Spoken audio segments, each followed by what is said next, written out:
கருது நல்லா இருக்குதா? வர கருது வாங்கிட்டு வந்திருக்கிறது. எங்கே தான் வாங்கினேன்? உனக்கு கருதும் கூட வாங்க தெரியல. வர கருது வாங்கிட்டு வந்து தண்ணி தெளிச்சு நல்லா ஃப்ரெஷ்ஷாக வச்சிருந்துச்சு. இங்கே வந்துட்டு இங்கே பாருங்க, உரிச்சு போட்டோன்னு எப்படி 10 நாளைக்கு முன்னாடி பொறிச்ச கருதாட்ட காஞ்சி வச்சு சருகு மாதிரி இந்த மாதிரி இருக்கும்னு தோகை. அதுவும் கூட தெரியாதா?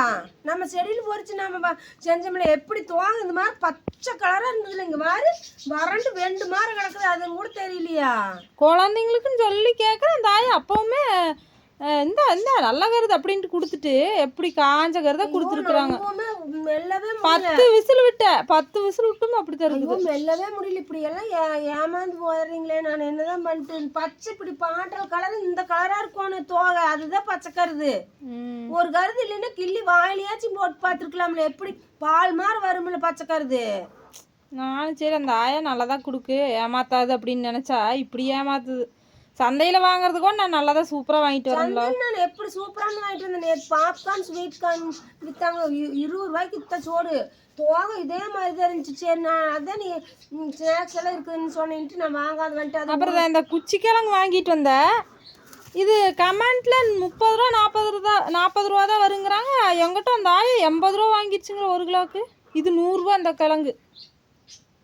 அது வேகமாக நல்லா எதுவும் அநியாயம். ஏஞ்சாமே குச்சிக்கிழங்கு சக்கரவள்ளி கிழங்கு கிலோ 40 ரூபா தான். நான் அரை கிலோ எனக்கு ஒன்று எப்போவோ 20 ரூபாய்க்கு சூப்பரானு வாங்கிட்டு வந்தேன்.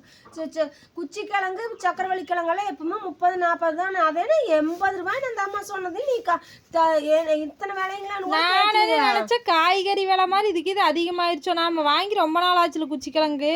எங்க தோட்டத்துல நடுற மாதிரி இருக்குது. இது வேற 100 ரூபாய்க்கு அந்த பொம்பளை சொல்லி இருக்குது. பாரு ஒரு 50 ரூபா வாங்கியிருந்தா கூட பரவாயில்ல.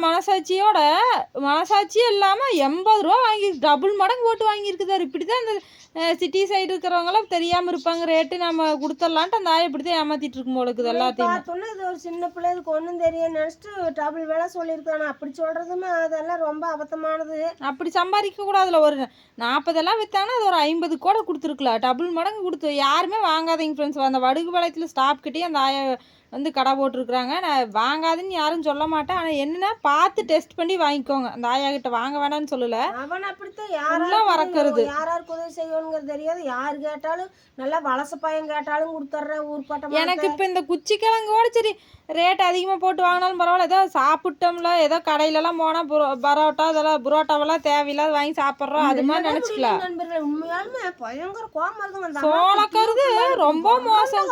வறண்ட சக்கை போட்டு குழந்தைங்களுக்காக ஆசையாக வாங்கினா இந்த மாதிரி கொடுத்துருக்குது. ஒரு கருது கூட திங்காது. இந்த மாதிரி இருந்தா பச்சைவே 2 வாரம் தின்னு போட்டு வயிற்று வலி பிடிச்சிரும்ல சாப்பிட்டாலுமே. வேஸ்ட்டாக போச்சு சாமி. தெரியாம வாங்கிட்டேன்.